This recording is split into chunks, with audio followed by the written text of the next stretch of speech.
Dear viewers, listeners, you are welcome to my session in Dr. Raza's Cultural Laboratory. And in this session, I am going to talk about the importance and significance of qualitative research, why qualitative inquiry is important in the social sciences in particular, and why qualitative engagement is important in non-social sciences disciplines and domains also. There are two ways in which we can approach in understanding the nature and structure of reality in the social world, in the cultural world.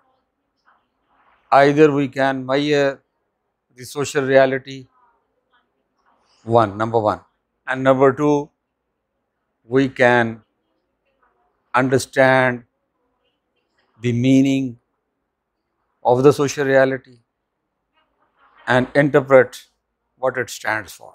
So you can say that the one in which we measures the social researcher measures the social reality is, can be conveniently called the quantitative research, which is not uh, part of the current discussion, and the one in which we are trying to understand the meanings of the social reality, the trying to understand the multiple layers of the social reality is what you can call is the qualitative research. In fact, you can say qualitative inquiry or the qualitative research is a cognitive imagination of the researcher engaged in real time social and cultural unfolding. They become part of the cultural phenomena. Sometimes they become part of the cultural phenomena. Sometimes they observe the cultural phenomena, and sometimes they explore the cultural phenomena, social phenomena from the written resources, from the archives, from the narratives, from the symbols, from the signs, from the gestures and narratives. So this is how the qualitative understanding is you know established and arrived at.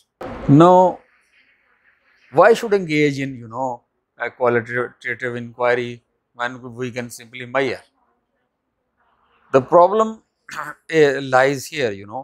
Measurement, it reduces and minimizes the spectrum and the variation of uh, complex, you can say, emotional, complex social, complex political, complex historical forces which are underlying a social phenomena, which influence and shape and impress upon the unfolding of a social phenomenon.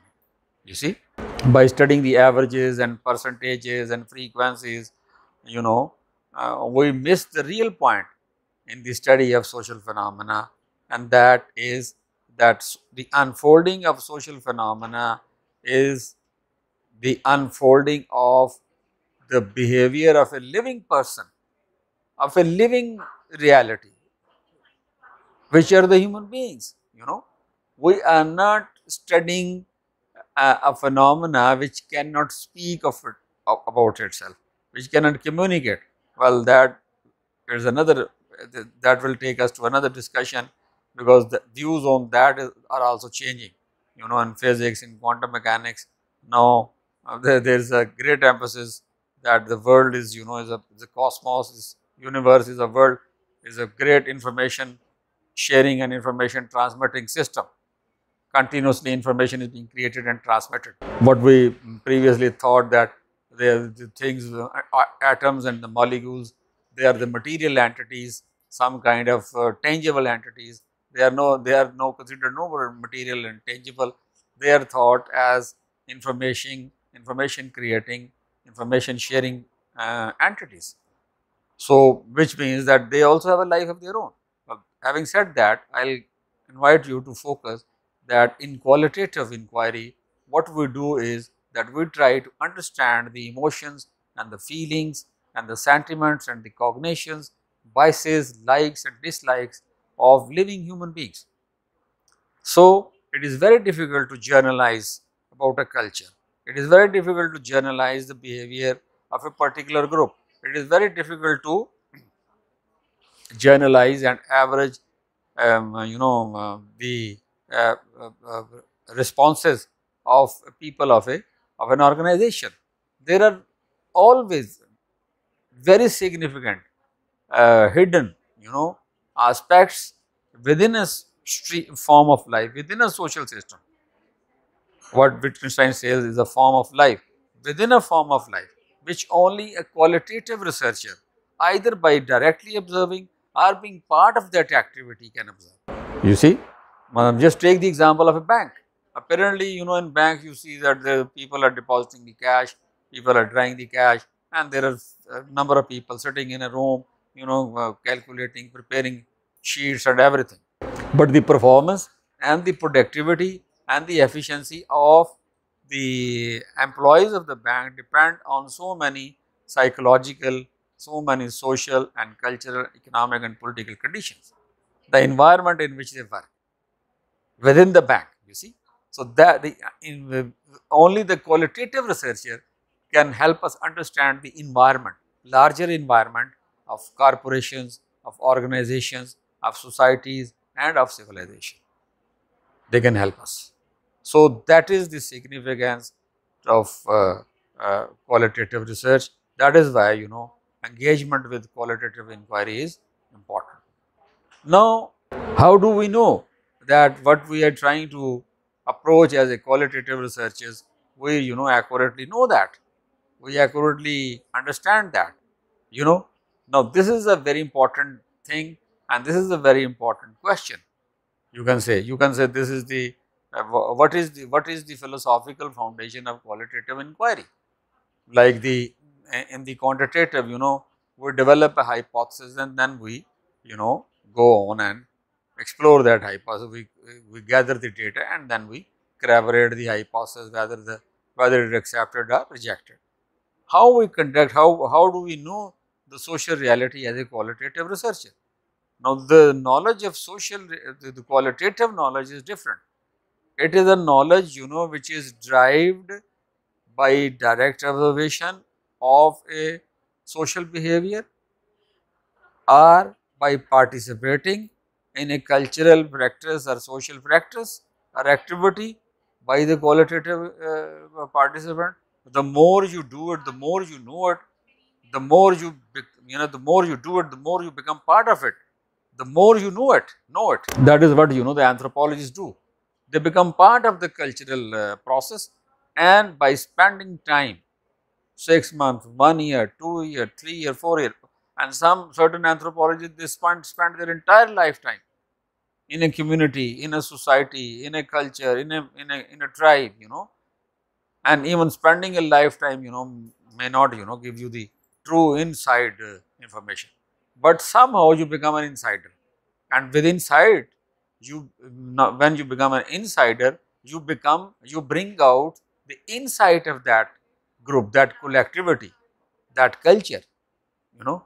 So, it is your consistent, sustained, it is the sustained and consistent experience of a researcher that validates the nature of qualitative knowledge, that uh, give it credibility and reliance.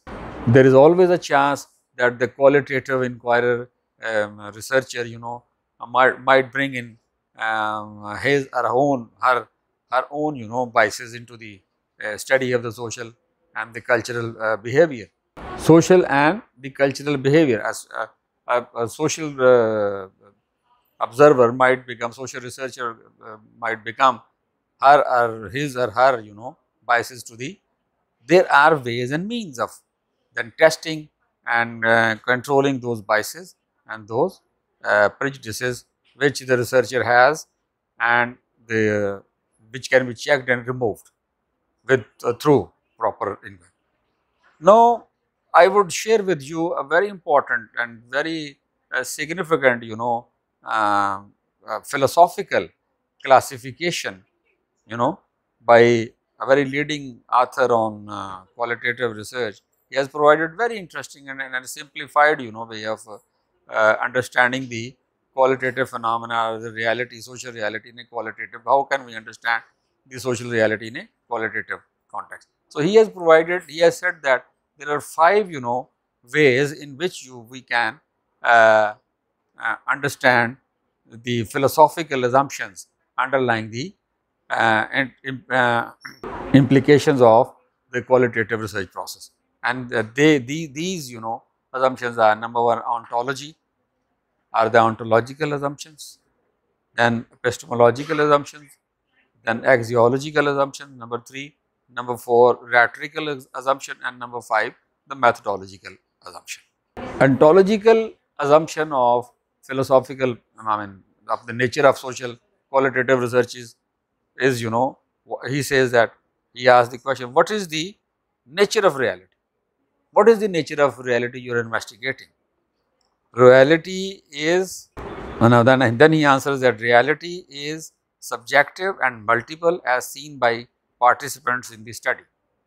People who are part of the study, they see the reality is subjective and multiple as seen by the participant. That is the characteristics of ontology. What is the nature of reality?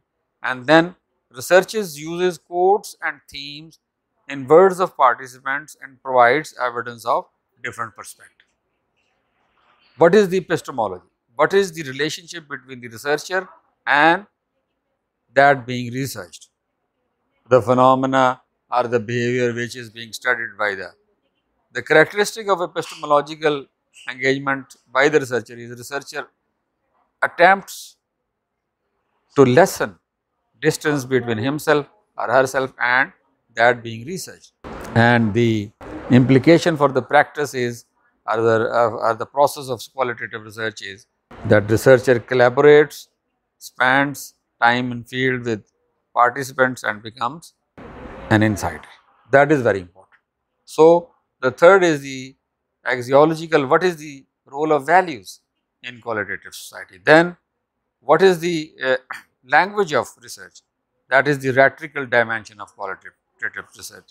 And then finally, what is the process of research?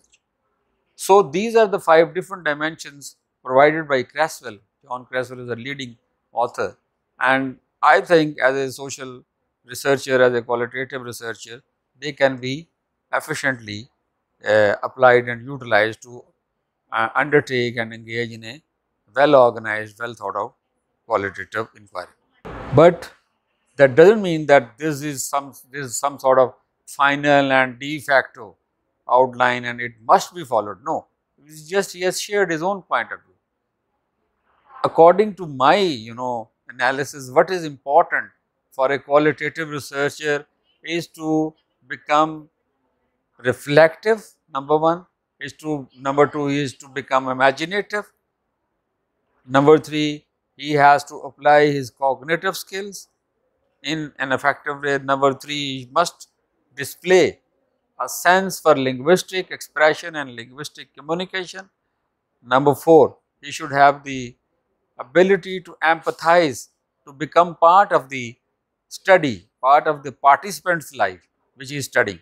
He is studying an organization, a business school, a bank, a corporation, a government office, some public utility, whatever.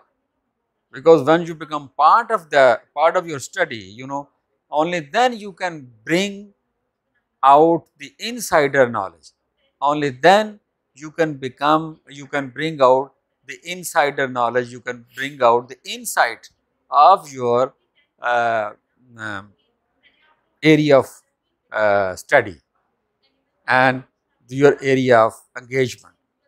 The social and the cultural behavior or the organization or the place which you are studying, the tribe, either you are studying a tribe or an organization or a group.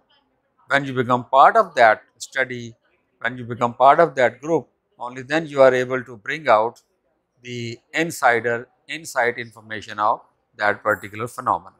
So, it is very important The at the same time, the researcher should be ready to explore and engage and be open to his object of study and try what in my view, the most significant thing, having said all this, the most significant thing for a reasonable and a presentable qualitative research engagement is the ability to use your personal imagination. If you cannot visualize and if you cannot imagine the multiple dimensions of the social reality, you know, and if you cannot engage cognitively with those multiple imaginary dimensions, you will not be able to develop an understanding and interpretation of the true meanings of the participants of the study, or you will not be able to develop the true understanding of the insights. Sometime a minor gesture, sometime a simple sign, sometime a sound, sometime simple geometry, sometime a simple written word, sometime an explanation, minor explanation can help you overcome and bridge and develop a broader understanding of the social reality you are investigating and you are trying to understand. Then it is very important that you record your own, values in the outset. What kind of values you have? You see, if you are biased, you must state out what you must clearly. You should state out what are your values and how you are going to minimize their impact and influence on the subject you are studying. For example, you are anti-feminist and you are studying the lives of uh, women school teachers. You must try to state out that you are an anti-feminist, yet you are engaging into it, the study of the women teachers, school teachers. And what that will do, that you will overcome your bias once you know that you are an anti-feminist or you are an anti-patriarchal, you are against patriarchy. So when you will study the family, Pakistani family, you will overcome, because in patriarchy they think the source and the whole power lies with the male. It's a male dominant, power lies with the father. And once you write down and clearly spell out your own values, whether you like patriarchy, whether you like feminism or not, whether you like gender equality or not, whether you like woman living in a going for a married life, whatever happens to her, only then you can study and understand the life of a divorcee. But if you yourself are a divorcee, or if you yourself are against feminism, if you yourself are against say gender equality, how can you study uh, the problems and the process of say gender equality or transgenderism? You see, so you have to transcend your own. You have to state, you have to mention your values, and then you have to come out of it, and you have to practice how to come out of it. So there are, not only the researcher is influenced by his or her own culture and its biases, he can be emotionally compromised while studying his social, it's also, you have to guard yourself psychologically, emotionally. Not only you have to guard, there are different barriers to the understanding of social reality in a qualitative way. When you are trying to understand the meaning and the multiple, underlying uh, currents of cognitive and emotional diversities of a social system, of a group of people, you have to understand the limitations and you have to understand the biases created by language, created by color, by race, created by religion, created by culture, created by your emotions. emotions, they also taint and they also shape and influence your understanding of the social reality. So, language, emotion, religion, your sexual orientation, all these things, they must be taken. Your color of the skin. If you are white, you may not have a good feeling for the black. If you are black, you may not have a good feeling for the white. And this is a perpetual problem in the, for example, American social science, critical race theory. It developed there. How the white, the Anglo-Saxons have, uh, suppressed or suppressing the black race. But in the Muslim societies or in the Indian society, the nature of racial bias is different. For example, in the Muslim societies, there is no room for the racial, discrimination. There is no room for the discrimination on the basis of color, on the basis of a particular creed, because the Prophet himself has, warned the believers, his followers, not to discriminate against a person just because of the color of his skin. He had many, black followers.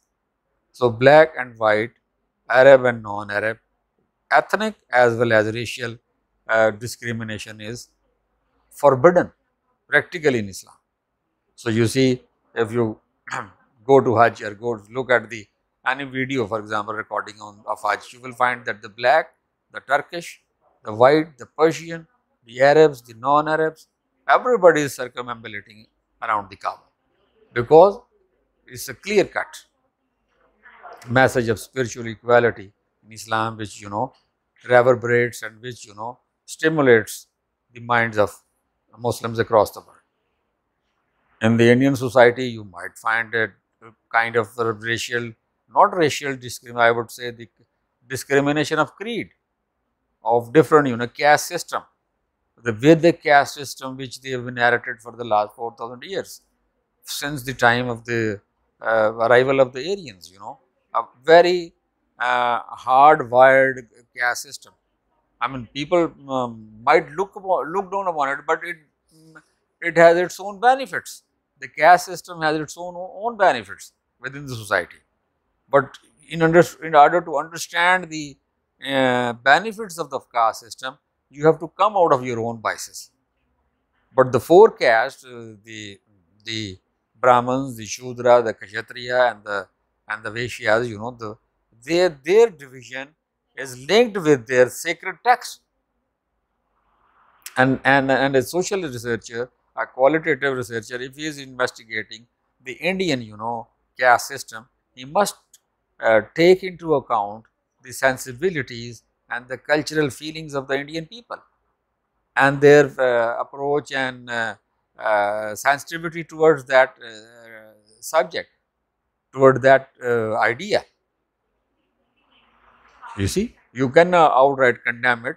You have to understand, in order to understand the importance and the social significance of caste system within the Indian, you have to become part of some a caste, you have to live with them, and then as a member of that caste, you interact with other castes, and then only you can understand why the caste system has been approved and legitimized by the elders of the Hinduism, by the founders of the Vedic religion, only then you might be able to understand.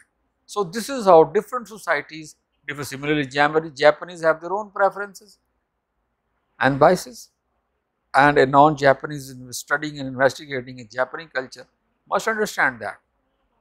So, in this way, if we want to understand the deeper meaning, because culture is what Clifford Geertz has said, is to engage with interpretation of meaning.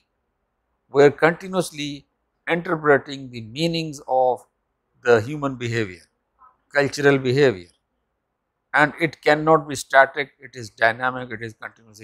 As the context shifts, as the environment changes, the meaning and the understanding of a particular gesture, of a particular behavior, of a particular activity also changes and shifts.